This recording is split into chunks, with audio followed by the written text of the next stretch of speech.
Hello student, I am Kuldeep Kumar.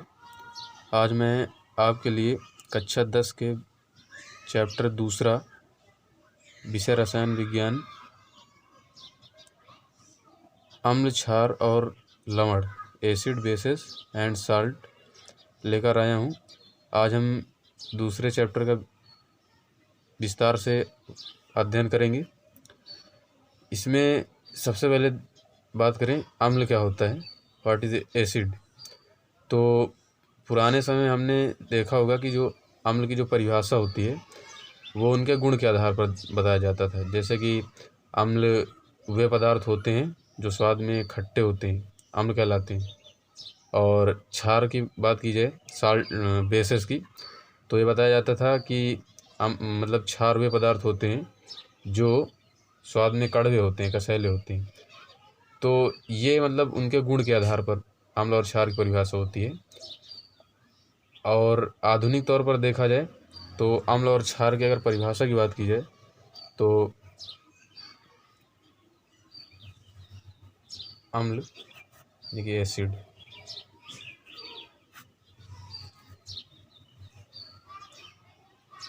इसमें आपको परिभाषा बताना है। पहले तो ये समझ लीजिए कि अम्ल जो है ये, इसको इंग्लिश में एसिड कहते हैं। ये एसिड जो है एसिडस एक होता है, लैटिन शब्द एसिडस से लिया गया है।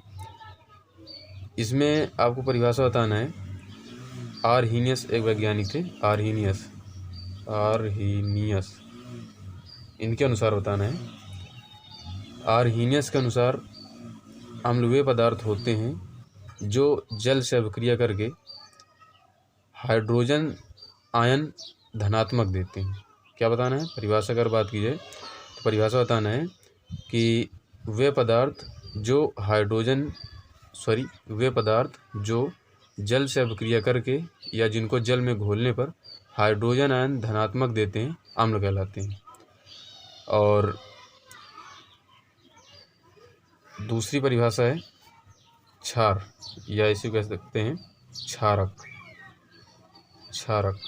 बेसिस। तो क्षारक की अगर डिफिनीशन की बात की जाए तो क्षारक बताना है कि वे पदार्थ जिनको जल में घोलने पर वो हाइड्रॉक्सिल आयन, जिसको OH माइनस बोलते हैं, ठीक, हाइड्रॉक्साइड कह सकते हो, hydroxide, OH negative, OH minus ion देते हैं, वो कहलाते हैं क्षारक। जैसे एग्जाम्पल की अगर बात की जाए तो एग्जाम्पल में आपको बताना है अम्ल का एग्जाम्पल, जैसे कि ये HCl हाइड्रोक्लोरिक अम्ल है। इसको अगर जल में घोलते हैं, जल से अभिक्रिया करते हैं, जल में घोलने पर इसको जल में घोलते हैं तो ये H+ और Cl माइनस, यानी कि हाइड्रोजन धनायन दे रहा है, तो ये एक अम्ल होगा। इसी प्रकार जैसे कि H2SO4 सल्फ्यूरिक अम्ल है, इसको अगर जल में घोलेंगे तो H+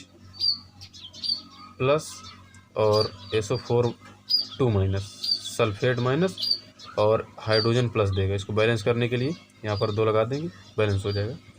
इसके बाद और भी हैं उदाहरण, जैसे कि नाइट्रिक अम्ल है, HNO3 है। इसको भी अगर जल से अभिक्रिया करेंगे तो H+, हाइड्रोजन प्लस और नाइट्रेट NO3 माइनस, इसमें टूट जाता है। इसी प्रकार अगर क्षार के एग्जाम्पल की बात की जाए, क्षारक की, तो इसमें जैसे कि सोडियम हाइड्रोक्साइड है, इसको अगर जल से अभिक्रिया करेंगे, जल में घोलेंगे, तो ये सोडियम प्लस और हाइड्रोक्साइड माइनस, OH माइनस देता है। तो यह एक क्या होगा, ये एक क्षारक होगा, भस्म जिसे बोलते हैं। इसी प्रकार और एग्जाम्पल है, जैसे कि मैग्नीशियम हाइड्रोक्साइड है, MgOH का वोल्टेज, इसको भी अगर जल से अभिक्रिया करेंगे तो Mg2+ और प्लस OH माइनस, इसमें टूट जाएगा। इसको बैलेंस करने के लिए यहाँ पर 2 लगा देंगे। तो अब इनमें देखेंगे कि ये OH माइनस दे रहे हैं, तो इसलिए एक क्षार होगा। इसी प्रकार अब आगे हम बात करेंगे कि सूचक क्या होते हैं और इंडिकेटर, और इसके बाद आगे देखेंगे सूचक।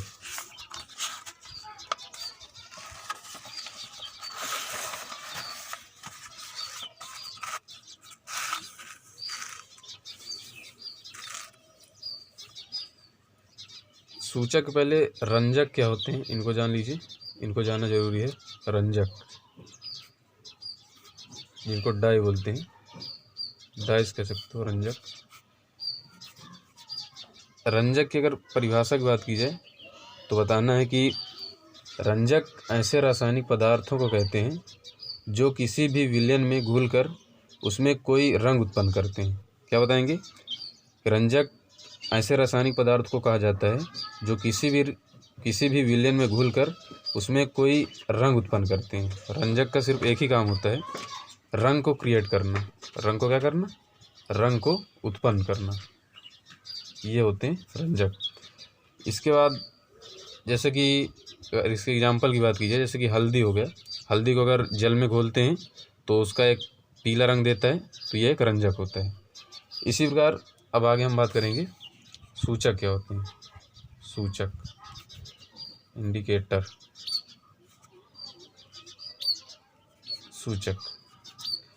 सूचक में आपको बताना है कि सूचक भी एक प्रकार का रंजक ही होता है। अगर इसकी परिभाषा की बात की जाए तो सूचक एक रंजक होता है जो किसी अम्ल या क्षार के संपर्क में लाए जाने पर अपना रंग परिवर्तित कर देता है।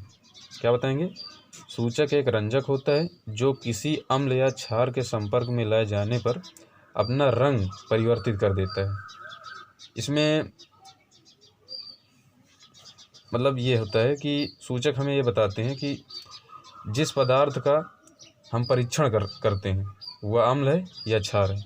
मूल रूप से हम इनका उपयोग अम्ल और क्षार की पहचान करने के लिए करते हैं। जैसे कि बहुत सारे सूचक होते हैं, कुछ प्राकृतिक सूचक होते हैं, कुछ मानव निर्मित होते हैं। तो इसी के आधार पर अगर देखा जाए तो हम एक टेबल बना के इनको समझेंगे। जैसे कि एक तरफ सूचक लिख लीजिए, सूचक, और एक तरफ लिख लीजिए अम्ल, और एक तरफ लिख लीजिए क्षारक या भस्म या क्षारक। सूचक में जैसे कि सबसे पहले देखें लिटमस पेपर की अगर बात करें तो लिटमस पेपर दो रंग का होता है, एक लाल होता है और एक नीला होता है, दो रंग का होता है। तो अगर लाल लिटमस पेपर को अम्ल से मिलाएंगे तो उसका रंग कैसा हो जाएगा? अम्ल से अगर मिलाते हैं तो उसका रंग हो जाएगा, अगर इसमें लाल रंग लेंगे तो ये जो होता है चेंज कर देता है नीले रंग में। मतलब नीला रंग जो होता है, नीला अगर लेंगे अम्ल तो चेंज कर देता है अम्ल जो है। इसका एक फार्मूला होता है। अगर फार्मूले की बात की जाए तो यहाँ पर एक समझ लीजिए ट्रिक होती है, अनिल छालानी। ये इससे आप तुरंत इसको आसानी से याद कर सकते हैं। मतलब जो अम्ल होते हैं, मतलब अम्ल नीले लिटमस को लाल कर देता है। क्या बताएंगे? अम्ल नीले लिटमस को लाल कर देता है और क्षार लाल लिटमस को नीला कर देता है। अब इसी के अनुसार आप समझ सकते हैं, जैसे कि हमने यहाँ पर अम्ल लिया है तो ये लाल लिटमस पेपर को क्या कर देगा? नीला कर देगा। इसी प्रकार अगर जो क्षारक जो होते हैं, छालानी मतलब छाया मतलब क्षारक या भस्म, ये लाल लिटमस अगर लेंगे, ये वाला लिटमस पेपर लेंगे तो इसका रंग क्या कर देगा? नीला कर देगा। तो ये लाल को नीला कर देता है। ये ट्रिक आपको याद रखनी है, अनिल छालानी। इसके बाद अगर देखें तो एक और होता है, जैसे कि हल्दी आपने सुना होगा। हल्दी पीले कलर की होती है, इसका रंग ऐसा होता है पीला। अगर इसको अम्ल से मिलाएंगे तो नो चेंज, कोई परिवर्तन नहीं होता है।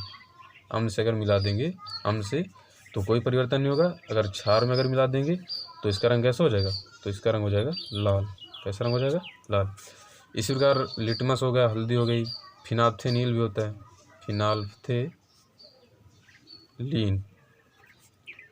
फिनाल्फ्थेलीन।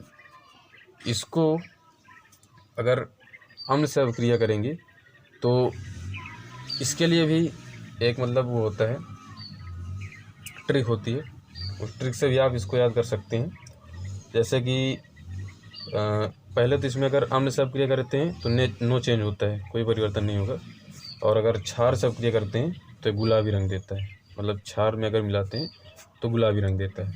इसी प्रकार एक और होता है जिसको बोलते हैं मेथिल ऑरेंज। क्या बोलते हैं? Methyl orange. मेथिल ऑरेंज जो होता है उसको अगर अम्ल से मिलाएंगे, कोई विलेन अगर अम्ल में अगर डालेंगे तो उसका रंग हो जाएगा लाल हो जाएगा। कैसा रंग हो जाएगा? लाल। और इधर जो हो जाएगा, ये अगर इसमें भस्म से मतलब भस्म में डालेंगे तो इसका रंग हो जाता है पीला। कैसा रंग हो जाएगा? पीला। इसके लिए भी एक ट्रिक है मेथिल ऑरेंज के लिए, जैसे कि ट्रिक में बता सकते हैं, my apple is red and banana is yellow. क्या बताएंगे?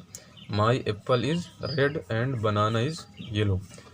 एम मतलब methyl orange, apple methyl orange, यानी कि एम मतलब मेथिल ऑरेंज, ए मतलब अम्ल। मेथिल ऑरेंज को अगर अम्ल में मिलाएंगे तो उसका रंग कैसा हो जाएगा? रेड हो जाएगा। इसी प्रकार अगर बी मतलब बेसेस, ठीक, क्षारक, भस्म, अगर क्षारक में मिलाएंगे तो इसका रंग कैसा हो जाएगा? पीला हो जाएगा। तो आप देख सकते हैं मेथिल ऑरेंज को अगर अम्ल में डालते हैं तो लाल रंग हो जाएगा, और अगर क्षारक में डालते हैं तो पीला रंग हो जाएगा। इसके बाद अम्ल और क्षार के कुछ मतलब डिफरेंस हैं, इनको भी आप समझ लीजिए, अंतर क्या होते हैं अम्ल और क्षार में। तो डिफरेंस देख लीजिए।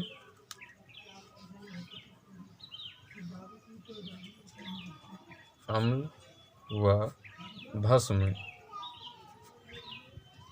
डिफरेंस, अंतर।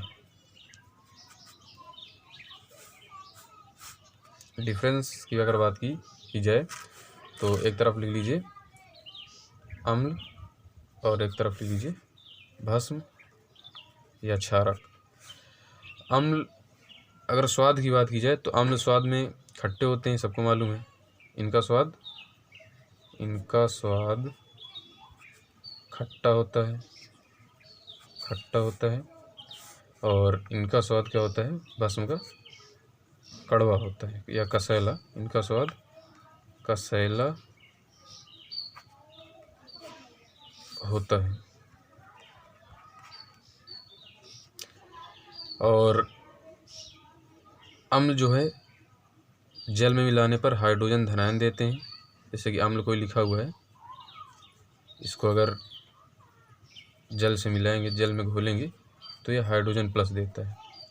इसी प्रकार अगर क्षार जो है, क्षार को अगर जल से अपक्रिया करेंगे या जल में घोलेंगे तो ये हाइड्रोक्साइड OH माइनस देता है, ठीक। इसी प्रकार आगे जैसे कि